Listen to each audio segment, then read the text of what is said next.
परमहंस महात्मा रहस्य बिहारी लाल जी के चरणों में शत शत वंदन। सर्व समर्थ सत प्रकाश स्वरूप हमारे साहब जी के चरणों में कदम बोसी। सभी आचार्य शक्तियों को प्रणाम, सभी प्रेमियों को अभिवादन। आज सच में भाई साहब तुलसीराम जी ने जो कहा है कि लग रहा है चोमो हाउस आ गया है, बिल्कुल चोमो हाउस में भाई साहब बीच में बैठे हुए हैं और मन सैकड़ों स्मृतियों से सराबोर हो उठा है। बहुत सुंदर लग रहा है और वो व्यक्तित्व शाखों को तुम क्या छुआए, कांटों से भी खुशबू आए वाला आंखों के सामने साकार हो उठा है। भाई साहब ने 2-3 साल तक तो हम ही धोखे में रहे। वो कहते थे साहब जी का ख्याल करो, उनको याद करो, तो हम समझते थे उनके कोई भक्त हैं, एक वो प्रोफेसर हैं, उन्हें क्या इन सब चीज़ों से मतलब। इतना गोपनीय आचरण, इतना सफल अभिनय कि हम बिल्कुल समझ नहीं सके कि वे इस श्रेणी के आचार्य हैं। और न ही कभी कोई छोटी सी भी बात उन्होंने अपने मुख से कही। साहब जी आश्रम चले जाओ, साहब जी को स्मरण करो, उनसे कहो, यही वो रटते रहे और ऐसे ही काम होता चला गया। और जब ये बात ज्ञात हुई तो इतनी खुशी हुई, वाकई पायो जी मैंने राम रतन धन पायो वाली ही खुशी थी। एक शायर ने क्या खूब चित्र खींचा है उनका, वो सिकंदर है मगर झुक के मिलता है।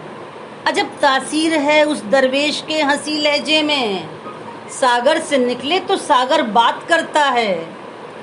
और गुलों की बात क्या, खार भी जान निसार करता है। वास्तव में ऐसा ही था। अच्छे बुरे सब उनकी मुस्कुराहट के कायल हैं।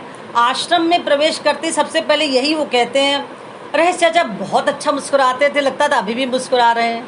और सच बात है, उनकी उपस्थिति की गूंज से अनुपस्थिति की अनुगूंज अधिक प्रखर है, जो आंखों में आंसू ला रहे के नीचे आ रही हैं और हमारे हृदय में प्रवेश कर रही हैं। इस समय एक घटना याद आ रही है उनकी। कभी कभी वो, चूँकि हम लोग आध्यात्मिक रूप से बहुत जड़ थे और स्कूली शिक्षा डिग्री का अध्यात्म से दूर दूर तक कोई लेना देना नहीं है, तो वो ऐसी बातें बताया करते थे जिनसे हमें ट्रेनिंग मिले और हम कुछ थोड़ा सा ऊपर उठ सकें, क्योंकि जड़ता की कोई सीमा थी नहीं।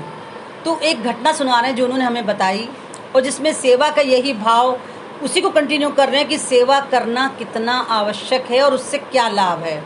सन 1957 की बात है। बाबूजी महाराज की छोटी बिटिया आदरणीय मिथिलेश कुमारी जी का विवाह था। तब भाई साहब 19 साल के किशोर थे और पढ़ रहे थे। उस समय टेंट हाउस नहीं हुआ करते थे, तो सारा सामान जो था बाहर से ला कर इकट्ठा करना पड़ता था, परिचितों से, अपनों से, और तब शादी ब्याह संपन्न होते थे। तो उन्होंने ये बीड़ा उठाया, भाई सबसे ज़्यादा अपनी मित्रमंडली इकट्ठा की और घर के सामने कोई बाय द वे बैलगाड़ी खड़ी कर गया। तो बैलगाड़ी के बैलों को आराम देने के लिए छोड़ दिया और गाड़ी खड़ी रही। उन्होंने वो गाड़ी उठाई, बैलों की जगह खुद जुते और पीछे उनकी मित्रमंडली आई। और ये बात हमने पहले भी कही हुई है कि देखिए, रथ में बैठने वाले बहुत मिलते हैं, बहुत ज़्यादा मिलते हैं, रथ में जुतने वाला विरला ही होता है। अब वो जगह जगह से सामान लाते गए, जो जो आवश्यकता का सामान था, सामान का अंबार लग गया, कहीं कोई कमी नहीं। असुविधा तब हुई जब विवाह का दिन था, तो जो उनकी मित्रमंडली थी वो सारी बारात की अगवानी में लग गई। सब लोग बारात का स्वागत करने चले गए, भाई साहब अकेले रह गए। बारात उन दिनों 3-3 दिन रुकती थी, तो रात में सोने के लिए चारपाइयाँ चाहिए थी। चारपाइयाँ फतेहगढ़ पुलिस लाइन्स से लानी थी, वो काफ़ी दूर था तलैया लेन से।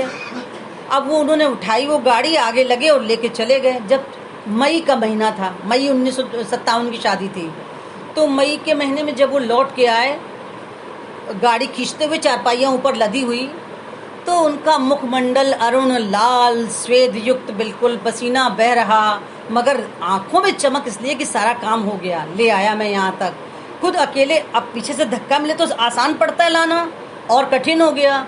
सारी चारपाइयाँ ला कर उतारी तो अपने सहज स्वभाव से बाबूजी उसी पटिया पे बैठे हुए थे घर के बाहर, जैसे वो बैठा करते थे हमेशा, और तवज्जो दिया करते थे राहगीरों को। बाबूजी ने आँख उठा के देखा और देखते ही रह गए। देखने उनकी आंखों से ऐसी करुणा और प्रेम बरस रहा था, कंठ की नसें खड़ी हुई थी, गदगद थी बिल्कुल। बोल वो कुछ नहीं पाए, लेकिन उसका अनुवाद भाई साहब ने किया उन भाव का, क्योंकि किसी भी शब्द बहुत समर्थ नहीं होते, बहुत सही अनुवाद नहीं कर पाते। फिर भी उन्होंने कहा कि जैसे कह रहे हों कि तुमने ये खिदमत की, तुम्हें इसका सिला खुदा देगा। और उसके बाद जैसे वो समीप आए अपराधी की तरह खड़े हो गए, मुख पूरा श्रमित, नैन नमित और गर्दन झुकी हुई अपराधी की तरह। उन्होंने बोला भाई, हाथ से इशारा किया, आगे बढ़ो। उतारे, सब चारपाइयाँ वगैरह उतरवाई गई। तो जो ये घटना बताने का खास मकसद है वो ये है कि उसके बाद जो उन्होंने बोला वो स्वर्णिम शब्द थे बिल्कुल, और यही चीज़ वो चाहते होंगे कि हम सीखें। हालांकि तब तो नहीं सीख पाए, लेकिन बाद में कमाल की बात है कि अपने आप घटनाएं पर्दा खोलती गईं। और ये बात बार बार हम इस बात को ज़रूर सही समझते हैं, सद्गुरु, संबंध और सेहत जब ये हाथ से फिसल जाते हैं तब इनकी वास्तविक कीमत हमें मालूम पड़ती है। और उनके पर्दा करते ही सारी उक्तियों के, घटनाओं के, प्रसंगों के नए नए अर्थ अपने आप चमकने लगे। उन्होंने कहा, सारा काम बाबूजी की शक्ति करवा रही थी। कुदरत अपने भोलेनाथ को जानती थी कि उन्हें कुछ होश ही नहीं कि क्या हो रहा है। लड़की का ब्याह है, वो जाके बाहर सो रहे हैं पटिया पे, बुलाया गया, विदाई हो रही है, उनको बुलाओ, ढूंढ के लाया गया तो मालूम पड़ा बाहर चारपाई पर कहीं किनारे सोए पड़े हैं। और उसके बाद विदा हुई, फिर जाके वहाँ सो गए। सन्यासी बैरागी आदमी। तो बोले कुदरत खुद उनका काम कर रही थी विभिन्न रूप धारण करके, और उनकी सारी करुणा मुझ नाचीज पर बरस पड़ी। और उस दिन उन्होंने जो मुझे दिया वो अनमोल निधि थी। उन्होंने मुझे अपनी सबसे प्यारी निधि, अनमोल चीज़ साहब जी को मेरे हृदय में दे दिया और मुझे उनके चरणों में दे दिया। और फिर तो कहना ही क्या था, सब कुछ ही मिल गया। और ये उस दिन की घटना का ही प्रभाव था कि साहब जी ने उनका निक नेम रख दिया, जो सब लोग जानते हैं, उसका नाम हम नहीं ले सकते। वो कहते उन्हें इसीलिए थे कि उन्होंने वाकई शक्ति वाला काम किया था, बहुत दूर से चारपाइयाँ लाद के लेके आना। तो इस सेवा के बाद ये बताया कि जब हम दूसरे की सेवा करते हैं तो बाटन वारे के लगे जो मेहंदी को रंग, तो वो तो रंग अपने आप छूटता ही रहता है।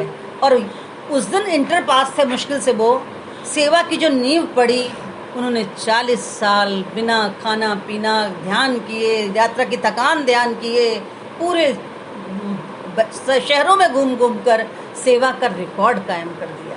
हमारे घर से ही साहब जी ने फ़ोन किया था एक बार, वहाँ भैया वो गजरौला चले जाना, यहाँ चले जाना। तब मोबाइल हुआ करता था, 2002 में मोबाइल नहीं होता था, लैंडलाइन से फ़ोन किया था। सारा उत्तरदायित्व उन्होंने संभाल लिया।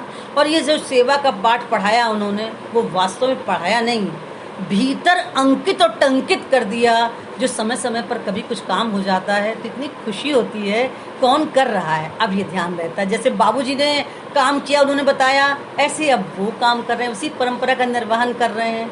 तो एक सुंदर चीज़ उन्होंने दे दी जो आगे आने वाली पीढ़ियों में भी हस्तांतरित होती रहेगी। ऐसे प्रैक्टिकल करके सिखाते थे वो, बिल्कुल सही कहा उन्होंने।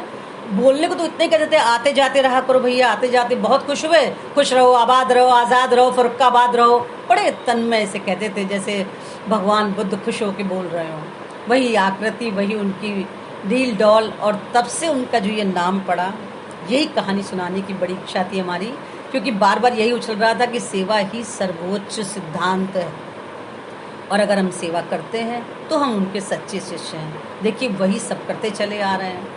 और सच बात है कि वो बाबूजी की आहूत आत्मा थे, तो संस्कार तो सब उनमें थे ही, मगर कितने भी संस्कार हों, कितनी अच्छी मिट्टी हो, पात्र को आकार देने के लिए कुम्हार चाहिए ही चाहिए। वही उसको पहचान करवाता है कि तुम में ये खूबी है।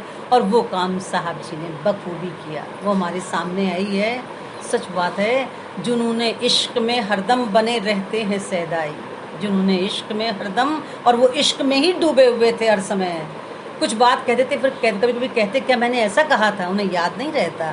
जिन्होंने इश्क में हरदम बने रहते हैं सहदाई, कहीं पे बेखुदी है तो कहीं पे जोश मस्ती है। मोहब्बत में न क्यों बाजार गर्म हो इनका, कि मैकश जिस जगह पर हो वहाँ नेमत रहमत बरसती है, और वो रहमत उन्हें धो के चांदी और सोने का बना देती है। नवाजिश, शुक्रिया, करम।